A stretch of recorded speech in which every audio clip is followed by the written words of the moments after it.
हर हर महादेव। पवित्र मास सावन सोमवार के दिन यह कथा सुनने का विशेष फल प्राप्त होता है। सोमवार की व्रत कथा इस प्रकार से है। एक समय की बात है, किसी नगर में एक साहूकार रहता था। उसके घर में धन की कोई कमी नहीं थी, लेकिन उसकी कोई संतान नहीं थी। इस कारण वह बहुत दुखी था। पुत्र प्राप्ति के लिए वह प्रत्येक सोमवार व्रत रखता था और पूरी श्रद्धा के साथ शिव मंदिर जाकर भगवान शिव और पार्वती जी की पूजा करता था। उसकी भक्ति देखकर एक दिन माँ पार्वती प्रसन्न हो गईं और भगवान शिव से उस साहूकार की मनोकामना पूर्ण करने का आग्रह किया। पार्वती जी की इच्छा सुनकर भगवान शिव ने कहा कि हे पार्वती, इस संसार में हर प्राणी को उसके कर्मों का फल मिलता है और जिसके भाग्य में जो हो उसे भोगना ही पड़ता है। लेकिन पार्वती जी ने साहूकार की भक्ति का मान रखने के लिए उसकी मनोकामना पूर्ण करने की इच्छा जताई। माता पार्वती के आग्रह पर शिवजी ने साहूकार को पुत्र प्राप्ति का वरदान तो दिया, लेकिन साथ ही यह भी कहा कि उसके बालक की आयु केवल 12 वर्ष की होगी। माता पार्वती और भगवान शिव की बातचीत को साहूकार सुन रहा था। उसे ना तो इस बात की खुशी थी और ना ही दुख। वह पहले की ही भांति शिवजी की पूजा करता रहा। कुछ समय के बाद साहूकार के घर एक पुत्र का जन्म हुआ। जब वह बालक 11 वर्ष का हुआ तो उसे पढ़ने के लिए काशी जी भेज दिया गया। साहूकार ने पुत्र के मामा को बुलाकर उसे बहुत सारा धन दिया और कहा कि तुम इस बालक को काशी विद्या प्राप्ति के लिए ले जाओ और मार्ग में यज्ञ कराना।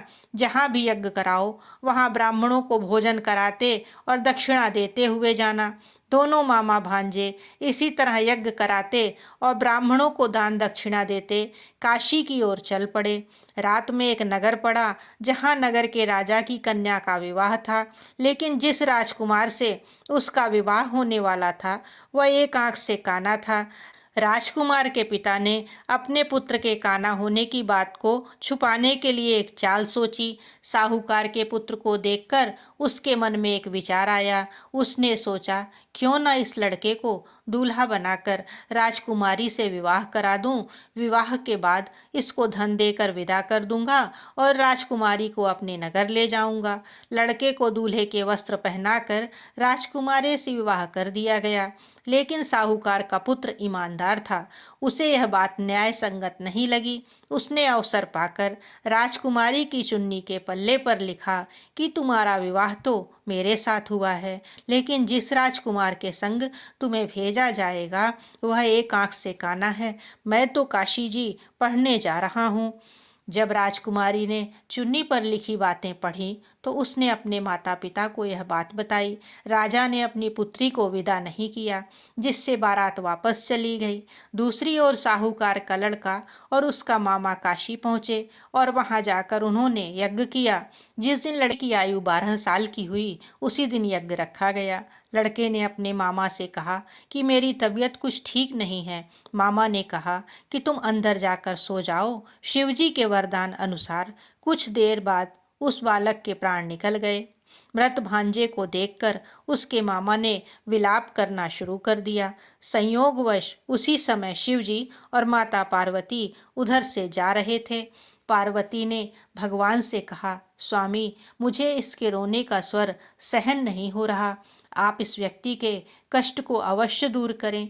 जब शिवजी मृत बालक के समीप गए तो वह बोले कि यह उसी साहूकार का पुत्र है जिसे मैंने 12 वर्ष की आयु का वरदान दिया था।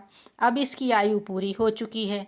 लेकिन मातृभाव से विभोर माता पार्वती ने कहा कि हे महादेव, आप इस बालक को और आयु देने की कृपा करें, अन्यथा इसके वियोग में इसके माता पिता भी तड़प तड़प कर मर जाएंगे।